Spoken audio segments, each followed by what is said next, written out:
Evening, my name is Josh Noland. I am a Riga Township resident right up against the border with Michigan and Riga Township, about 300 feet away, so far closer than any of the developers that have come up and spoke to you tonight or have made presentations over the course of the last couple of years. A couple of things I would like to address this evening. One is the statement about jobs. The gentleman from Ben Tower Industries, while I greatly appreciate the information you tried to convey, not one wind tower will be coming from Ben Tower Industries. Not one of these developers has ever mentioned a wind turbine from Ben Tower Industries. Every one of them has said they intend to build Vestas V100 turbines. Those are foreign turbines. You might be creating jobs, but they won't be here. As for the construction jobs, you've heard from a number of people tonight, and those that have been to other areas that are building wind farms or wind complexes, that those jobs do not go to local people, that you see nothing but plates from out of state. In fact, we have some Riga residents that are now down in Payne, Ohio working on those projects. He is not a local resident. Those jobs do not go to local residents, and they will not here either.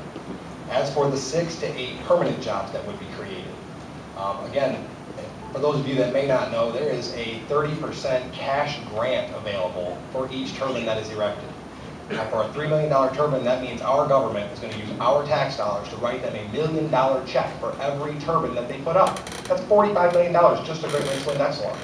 It would be cheaper to give each one of those 6 to 8 people $5 million than it would be to build this project with our tax dollars. Think about that for a second. I don't think there's too many people in this room that have $5 million. There's a lot that would take it in a heartbeat. I know I would. Now, moving on, a couple of things I'd like to address in the actual ordinance itself. First, I believe that we need to move the measurement of the sound to the property line. This is not just an issue as far as health and safety, but it's a legal issue. If you put it, measuring it at the house, you are going to be denying people the right to ever make any improvements to their property. That means Riga Township, as you see it today, will never be permitted to change if you're within a mile of a wind turbine. People should have the right to build retirement homes, build homes for their children or grandchildren, other options that will not be available to them if we continue to measure sound at the home instead of at the property line. And frankly, it's offensive to think that non-participating property owners should have to give an easement to the wind developers to abate a noise nuisance without any compensation whatsoever. You're going to use my property to allow your noise to dissipate. Without compensation? I don't think so. The other thing that I would request that you do is improve the complaint resolution process. As it stands now, it could take over 30 days before you get heard. Thank you.